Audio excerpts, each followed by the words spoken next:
Rain hammered the jungle like 1,000 hammers on steel, drowning out voices, orders, and reason. The air was thick with smoke and the smell of wet soil, sweat, and cordite. Mud swallowed boots and gear as soldiers stumbled in the dark, shouting to be heard over the storm. Somewhere through the noise, the radio hissed with fragments of voices calling out coordinates, warnings, and the same desperate phrase again and again that 280 men were pinned beyond the ridge. Everywhere, men were running. Some dragged ammo crates through knee-deep water, others hauled the wounded toward what little cover remained. The canopy flashed white as distant mortars hit somewhere too close. In the middle of it, moving in the opposite direction, walked Sergeant Emma Reeves. Her medical pack clung to her shoulders, heavy and soaked through, but she kept her stride even. A young corporal called out, asking if she was lost, his words cracking with fear and disbelief. She didn't answer. She just adjusted her strap and kept walking, her face streaked with rain and mud, her focus locked on the fog-shrouded ridge. Captain Marcus Turner stood near a half-collapsed comm tent, his headset crackling uselessly in the static. He saw her pass through the mess of flashing lights and chaos. For a moment he thought she'd turn back, but she didn't. She disappeared into the mist, her outline fading until it was only movement inside the storm. Turner felt his stomach tighten. He muttered that she couldn't possibly be going up there alone. No one answered him. The rain swallowed his voice. The jungle roared with life and death, every sound sharp and uncertain. Turner looked once more toward the ridge, where flashes of muzzle fire flickered like lightning through fog. Somewhere in that chaos, a single medic was walking into the fire, carrying only gauze, morphine, and a heartbeat that refused to quit. The narrator's voice settled low, almost a whisper, saying that some heroes don't wait for orders. They just move. True courage doesn't shout. It walks quietly through the rain. Emma Reeves grew up in Asheboro, North Carolina, the kind of town with one main street, one gas station, and a diner that never closed. Her father, a Vietnam veteran with the 1st Cavalry Division, rarely spoke about what he had seen overseas. Instead, he taught through silence, on Sunday mornings. She'd find him at the kitchen table cleaning his old M16, each piece laid out neatly on a towel. When she asked him why he still did it, he told her courage isn't noise. It's what you do when no one's watching. Those words stayed with her, long after the sound of that rifle faded from memory. At 19, while most of her classmates were starting college, Emma walked into a recruiting office and signed her name under MOS 68W, Combat Medic Specialist. She didn't care about adventure or rank. She wanted to serve. Basic training came easy to her because she understood structure and silence. In field medic school, she learned how to find calm inside pressure, how to patch a wound while rounds cracked overhead, how to keep her hands steady when the air was full of panic.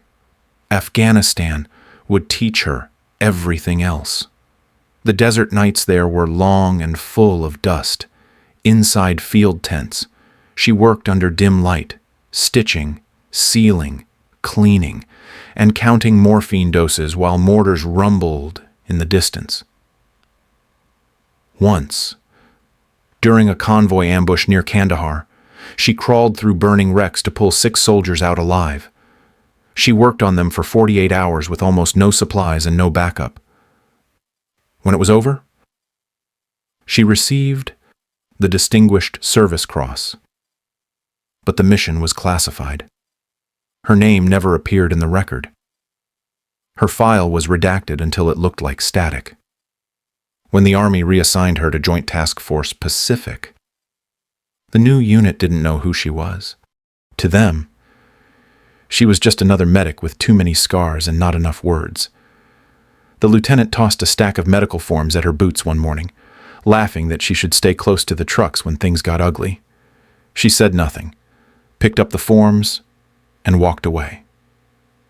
That night, while the others played cards and drank instant coffee, she sat under a lantern, quietly cleaning her instruments.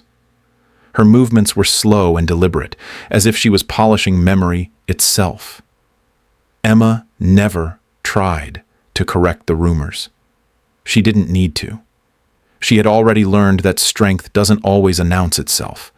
It walks through the noise, silent and sure, like her father once did, carrying the weight of courage in both hands. Rain clung to the leaves like oil as Emma Reeves pushed deeper into the jungle. Her movements were precise, deliberate, almost too quiet for someone carrying 70 pounds of gear. Every step was measured. Every pause had purpose.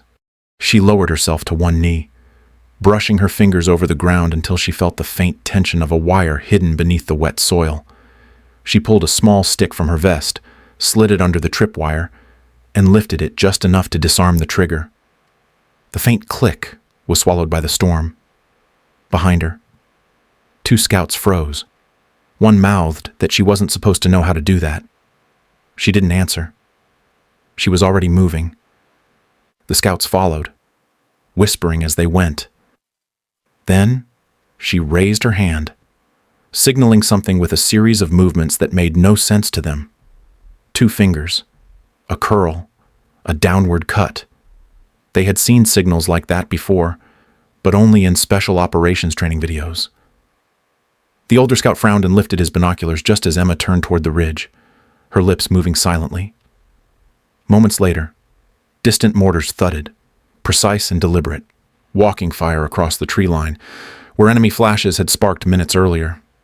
It wasn't luck. It was correction. She had just guided a strike perfectly. The 2 scouts stared, the realization crawling up their spines. Back near the command post, a young radio technician tracked her movements through fogged lenses. When Emma lifted her arm to adjust her headset, he caught sight of the mark on her wrist, a small, dark phoenix spreading its wings. He felt his breath catch. He'd seen that symbol once in a classified training file, buried under redacted lines.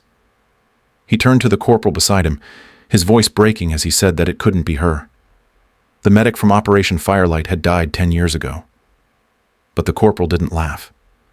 He stared into the mist and whispered that some ghosts don't die. They just change their name. The story spread quietly through the trenches. A woman who pulled 52 men from a burning convoy. A medic who crawled through fire until her hands melted into the dirt. A legend buried by bureaucracy and silence. And now, they thought, she was here again, moving through rain and thunder like memory come to life. In the command tent, Captain Marcus Turner leaned over the radio, straining through the static. Then he heard her voice, calm, clipped, unshaken. She was calling in coordinates, giving grid references with the precision of someone who had spent years under fire. The tone hit him like a flash of déjà vu. During officer training, he had heard instructors whisper about a medic who refused to die. They said her voice could cut through chaos like a compass in a storm. He had thought it was myth. Until now. Turner stood frozen in the rain, headset pressed to his ear, knowing he was listening to history that had come back from the dead. The jungle floor had turned into a river of mud by the time Emma Reeves reached the casualty collection point. Rain hammered on ponchos strung between splintered trees, dripping through bullet holes and torn seams. The smell of wet earth mixed with blood and burned gunpowder. Rounds cracked through the canopy, shredding leaves into confetti. The wounded lay shoulder to shoulder in the muck, eyes wide, breath shallow, hands clutching their chests or legs. A corporal stumbled toward her, face streaked with grime, shouting that their medic was down. Supplies almost gone, and comms dead. Emma nodded once. "Where's your CCP?" she asked. He pointed toward a shallow fold in the ground. She didn't hesitate. "Move everyone there. We're starting over." She dropped to her knees beside the first casualty, a man with a sucking chest wound, his breaths bubbling weakly. She tore open a chest seal and pressed it tight over the hole, checking for air movement. His pulse was fading. She rolled him to his side to let the lung expand. Next came a soldier with a collapsed lung, gasping for air, neck veins bulging. She ripped open a 14-gauge needle, found the second intercostal space, mid-clavicular line, and drove it in. The hiss of escaping pressure was barely audible under the rain, but the man's chest rose again. She squeezed his hand once and moved on. Mud splashed up her arms as she crawled to the next body, a private with a femur fracture. The bone had split the skin, blood soaking through his pants. She cut the fabric, aligned the limb, and slipped a SAM splint into place. No traction. Not here. She tore a strip from a sling and tied it high, twisting until the bleeding slowed. The soldier groaned, eyes rolling. She pressed his shoulder lightly. "Stay with me. We're not done yet." Rounds hit close. Dirt sprayed her face. The corporal ducked, shouting that they had to fall back, but Emma didn't look up. She only said, "Not yet," and pointed to a private fumbling with an IV line. His hands were shaking. The vein blew. He cursed and froze. Emma took his wrist gently, guiding the needle in with her steady fingers. "You're fine," she told him. "Breathe and do it again." He obeyed. The line held. Shrapnel tore through the air, slicing across her left shoulder. The pain flashed white. She looked down, saw blood soaking her sleeve, and pulled a tourniquet from her vest. She looped it high, twisted, and cranked until the color returned to her hand. Then she grabbed a roll of gauze with her other arm and kept working. In the distance, Captain Marcus Turner's voice crackled through static. He was calling her name, asking for a sit rep, but Emma barely lifted her head. She keyed her mic once, her voice calm despite the chaos around her. Still treating. Still holding.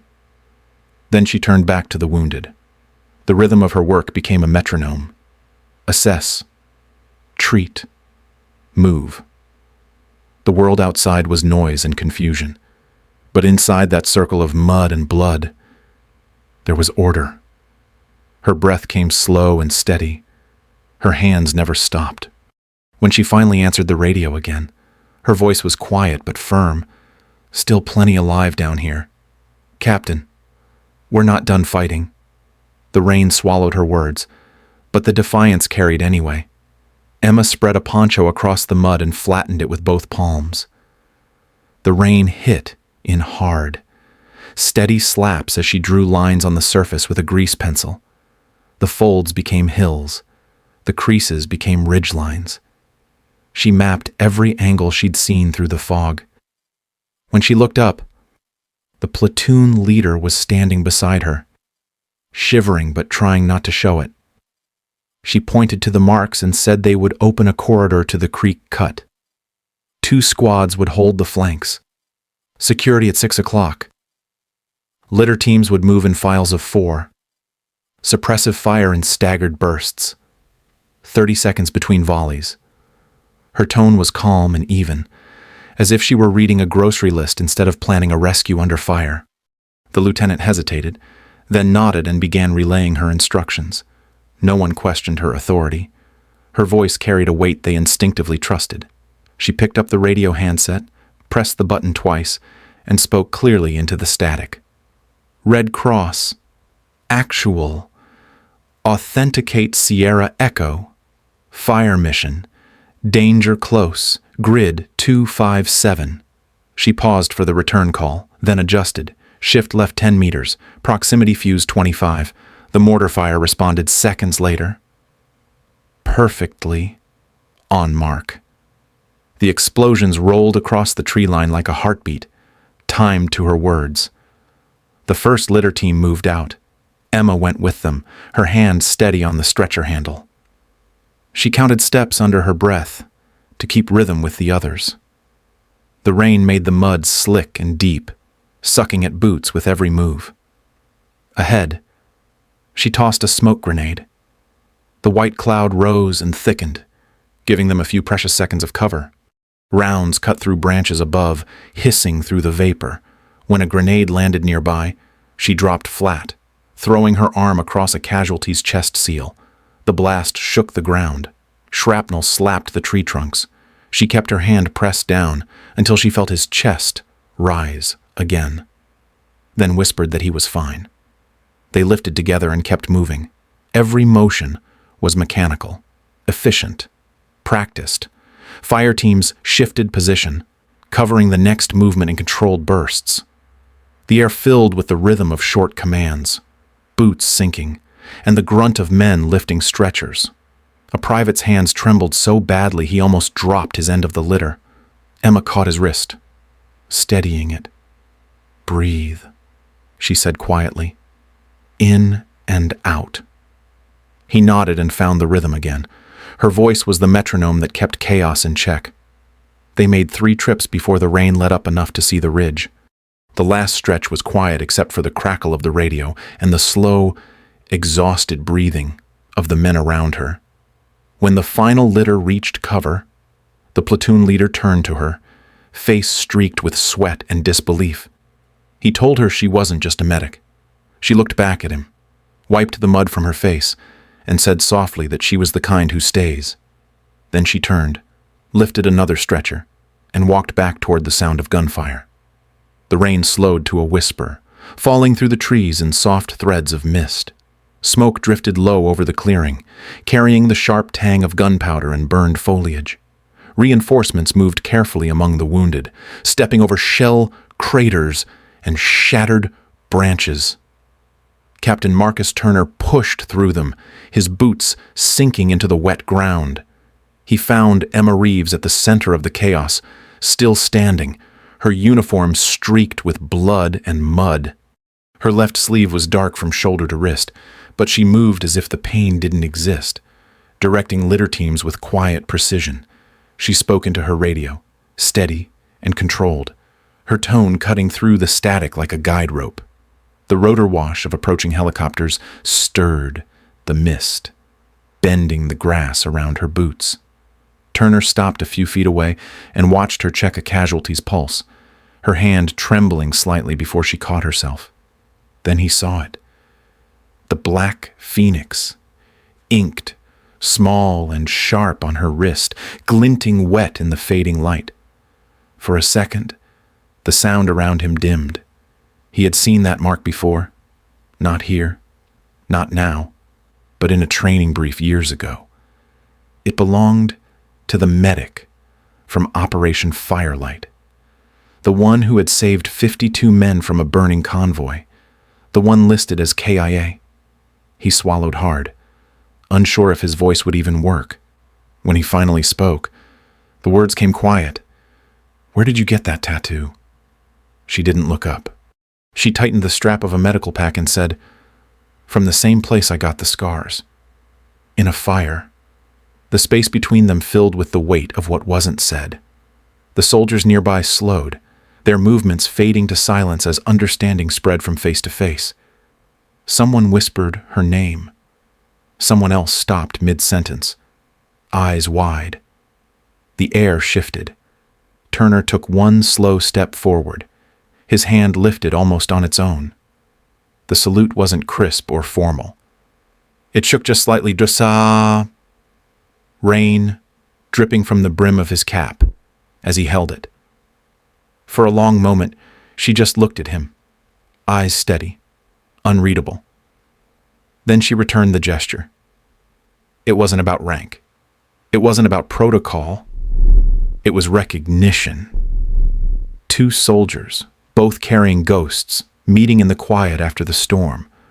The rain tapped softly on their gear, ticking against metal buckles and helmet straps.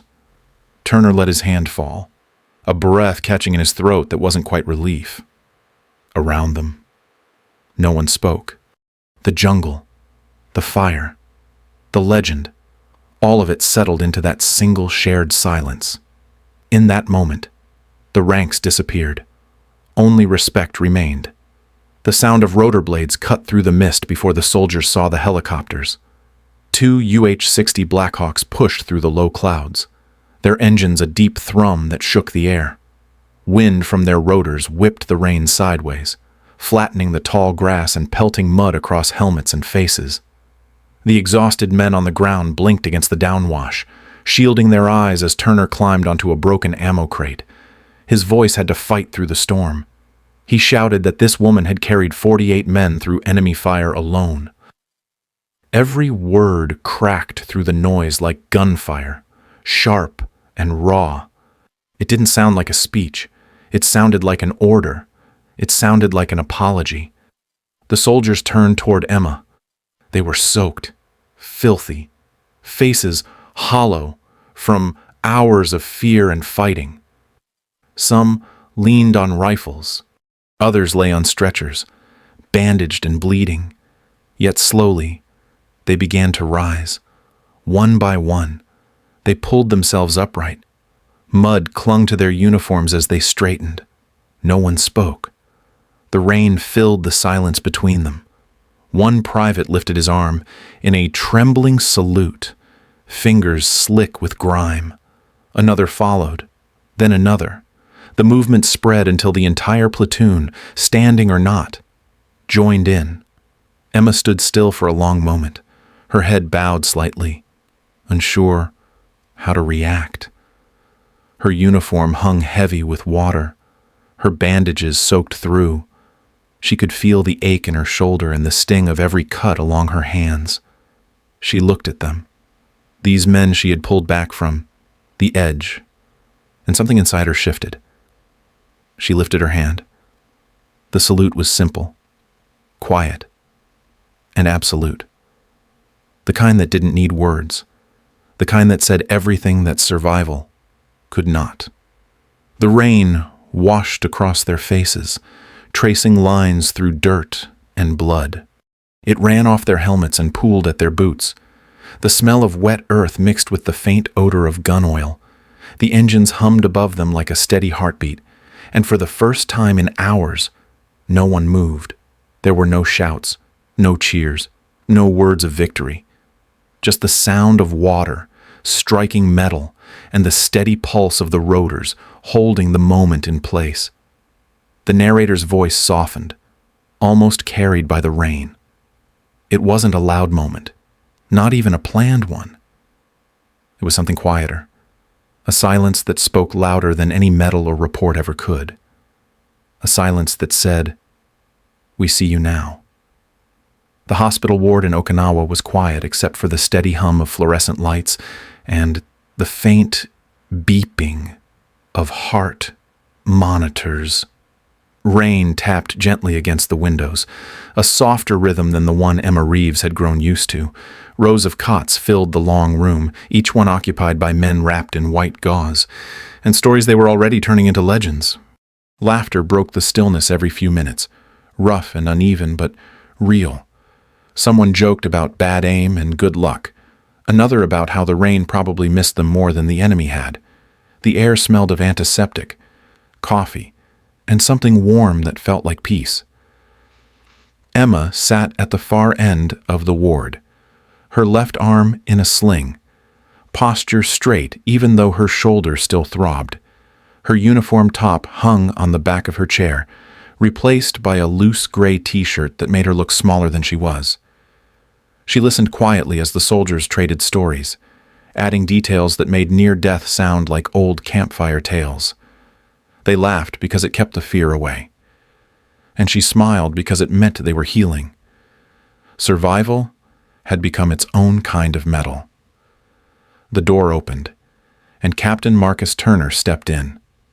Cleaner now, his uniform crisp, face lined from exhaustion but steadier than before. Beside him stood Private Noah Ellis, barely 20, his medic kit slung awkwardly over one shoulder. Turner approached Emma, stopping at the foot of her cot. He told her she could retire after what she'd done. She looked up at him, calm, and said, "Retirement was for people who stopped learning." Turner smiled, then nodded toward Ellis. He said the kid needed someone to show him what service really meant. Ellis swallowed hard and stepped forward, clutching his kid as if it might float away. Emma motioned for him to sit. Her voice was soft but firm when she spoke. "Courage isn't about running toward bullets," she told him. "It's about not walking away when people need you."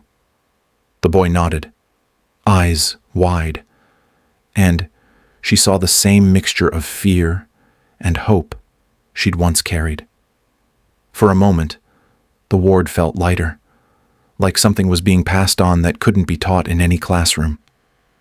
After they left, the room settled into quiet again. Emma reached into her duffel bag and pulled out a small wooden box. Inside were dog tags, edges worn smooth from years of being carried close.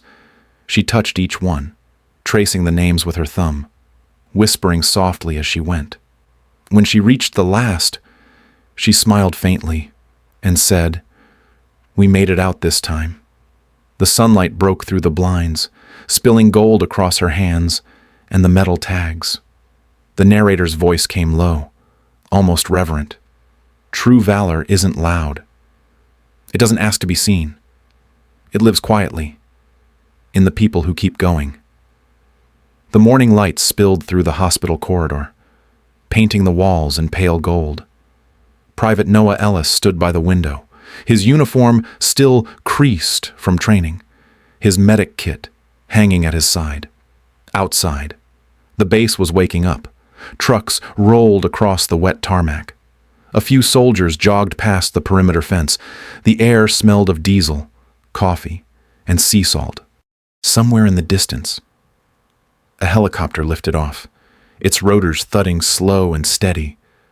The war hadn't ended.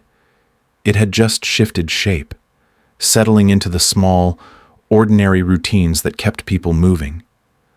Ellis watched quietly, feeling the weight of the day before begin to fade into something else, responsibility. He turned slightly and saw Sergeant Emma Reeves standing by another window down the hall. Her left arm was still in a sling, but she stood straight, eyes fixed on the horizon. Sunlight caught the faint black phoenix tattoo on her wrist, the ink glimmering against her skin. She didn't look heroic or larger than life. She looked calm, steady, like someone who had made peace with what she'd given. The light framed her face, soft and natural, as if the world itself was acknowledging her without ceremony. The narrator's voice came gently, as if speaking a truth meant to be remembered. Some heroes don't carry rifles. Their fight is quieter, their courage measured not in fire, but in mercy, patience, and endurance. They keep others alive, hold the line, and teach by example. Their victories aren't written in reports. They're carried forward in the people who remember them, the ones who learned to stay calm when it mattered most. Emma turned from the window and sat down. The small wooden box rested beside her, the dog tags inside catching the light. The hum of distant helicopters faded into the blue sky. The narrator's voice softened once more. Legends are not made from medals or applause. They are built from quiet moments of compassion that outlive the noise of war. And sometimes, they begin with a medic who didn't speak much, but never walked away.